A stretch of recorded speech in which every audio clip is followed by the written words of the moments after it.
Hello students, do you ever realize that more than ever the planet Earth is losing its vitality and freshness due to human development activities? Our Earth has become highly polluted, highly irreparable and highly damaged. We have taken out petroleum, coal and a lot of natural resources from the Mother Earth.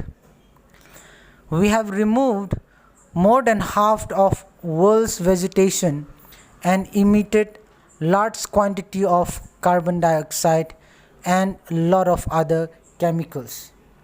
Related to the Mother Earth, today in this session we are going to study from the book Hornbill, the chapter The Ailing Planet, the Green Movement's Role. This chapter, The Ailing Planet, the Green Movement's Role, was originally an article written by Nani Palkhiwala, which was published in the newspaper The Indian Express on 24th November 1994. It focuses on the deterioration of the earth due to man's insatiable lust for exploitation of natural resources. According to the writer, the earth itself is a living organism. It has its own metabolic needs and vital processes which need to be respected. But it has been turned into a burning pot and a barren land. The only answer to the problems of the earth is green movement. So far, the efforts of the environmentalists have gone futile. The immediate need is to promote the concept of sustainable development as mooted by the World Commission on Environment and Development in 1987. The author or the writer feels that it is a matter of relief that the people have now started thinking of saving the planet by thinking of development as a means to control population, the mother of all problems. Before we read the chapter, let's see the following expressions and its meanings. A holistic and ecological view means understanding the importance of Earth's resources and environment for the future generations. Inter alia means among other things. Sustainable development means a balanced development that meets the needs of the present while taking care of the needs of the future generations. Decimated means to reduce drastically. Language means lot of species are neglected or go unnoticed.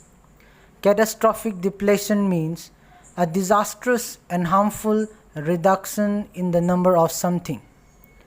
Ignominious darkness means disgraced or dishonored as nobody has knowledge about them or is enlightened about them.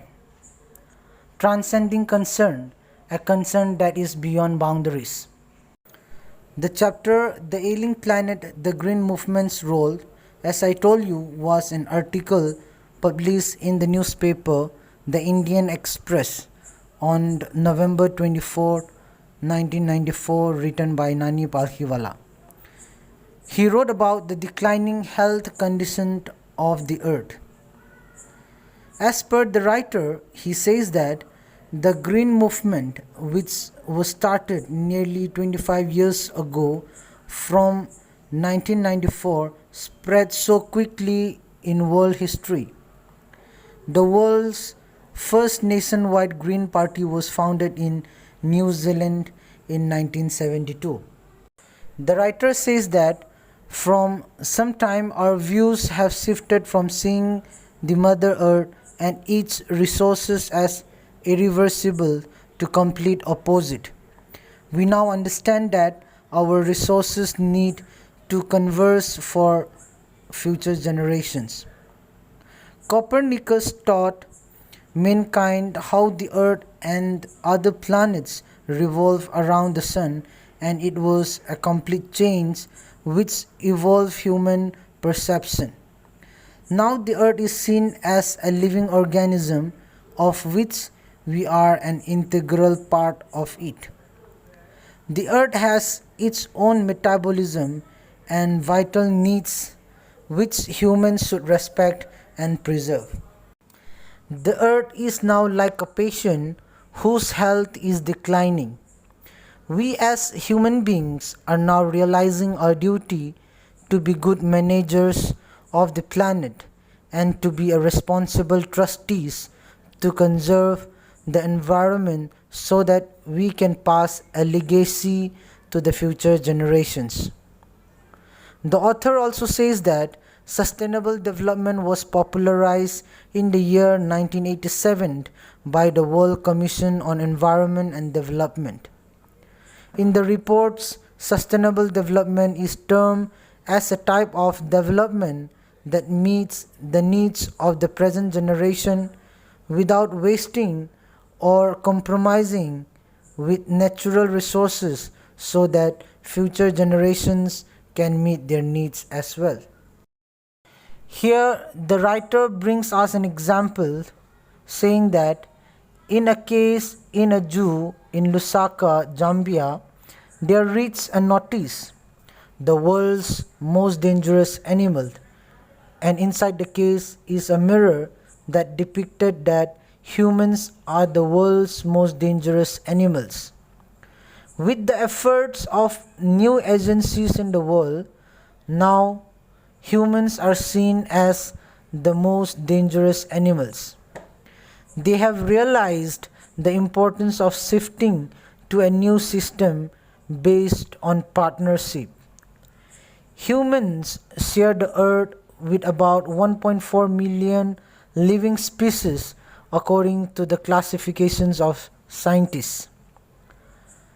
Biologists or some biologists calculate that there are still millions of other species which are yet not or which are yet to be classified, and due to their weakness or due to lack of knowledge about them.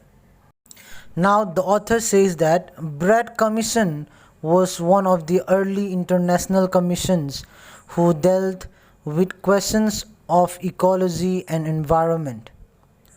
They commissioned Mr. L.K. Jha as one of their commission members, who was an Indian citizen. Its first report raised a question that are we going to leave a burned planet with arid deserts, poor landscapes, and a poor environment for our future generations? Now, the writer says that there are four principal biological systems that form the foundation of the global economic system, and that's according to the book written by Lester L. Brown in his book The Global Economic Prospect. The four principal biological systems are fisheries, grasslands, forests, and croplands. These four systems provide food and raw materials for industry except for minerals and synthetics. And these systems have reached an unsustainable point where their productivity has impaired. And with this, fisheries will collapse, the forests will slowly disappear, grasslands will turn into barren wastelands, and croplands will become worse. Overfishing is very common nowadays in where people are becoming protein cautious. And in some poor countries, forests are being cut down on a large scale to obtain wood for cooking or firewood. And in some areas, firewood is more costly than food. So many species are under destruction in tropical forests. Here the writer reminds us that forests and deserts come first in order in comparison to humans. The ancient inheritance of tropical forests is constantly wearing away at the rate of 40 to 50 million acres a year. And also the burning of dung is preventing the soil to become natural fertilizer. and to meet the need for the fuel wood demand, there is a need to increase the rate of forest plantation by fivefold by the year 2020. We are losing the forest closer to an acre and a half to a second, according to James Pett, who was the president of the World Resources Institute. According to Article 48A of the Constitution of India, the states should try to protect and improve the environment and must protect the forests and wildlife of the country. But the painful fact is that laws are not followed in India. For example, casteism, untouchability are bonded labor. They are abolished but still are followed shamelessly. Over the last 4 decades, India is losing forests at a harmful rate of 3.7 million acres a year, as per the report of the Parliament's Estimates Committee. The large area of forest land is now treeless, and the actual loss is estimated to be 8 times the rate given by government statistics. The writer also says that, according to the 3-year study conducted by the United Nations using satellites and aerial photography, our environment has got so bad that in 88 countries it has reached the critical stage. The growth of world population at such a fast rate is one of the strongest reasons behind the distortion of the future of mankind. When it took more than 1,000,000 years to reach the first billion population, and in the next 100 years the population number increased by the next billion numbers. In the 20th century, the population reached 3.7 billion and the present number is 5.7 billion. Presently, the case is of the population increasing by 1 million every 4 days. So, development is the best possible solution for overpopulation. It can help in reduction in fertility and raise in income, to spread more education and improvement in health. But if the number of population will keep increasing, it may not help in attaining any kind of development, as the rich get richer and the poor births children who are bound to remain poorer. More population will lead to more unemployment. Humans should not be treated like cattle who are sterilized by force. But to control population, some element of force has to be put on for family planning. Now humans have to choose between population control and keeping up with poverty. Here the writer says that the population of India is 920 million, that is more than the population of Africa and South America together. If the population is not controlled, most of the people would die in their huts with just a hope. But with times, people are now concerned about the survival of the planet. We have now started to see our existence with a comprehensive view. Solving environmental problems are a passport to the future and should not be seen as a remark of our debt. We should see the world as a whole and not as different parts. The writer suggests us that in the era of responsibility towards the environment, industry plays an important role. The chairman of DuPont, Mr. Woolard, declared himself as Chief Environmental Officer, and such attitude in other businessmen can have a great effect on the transformation.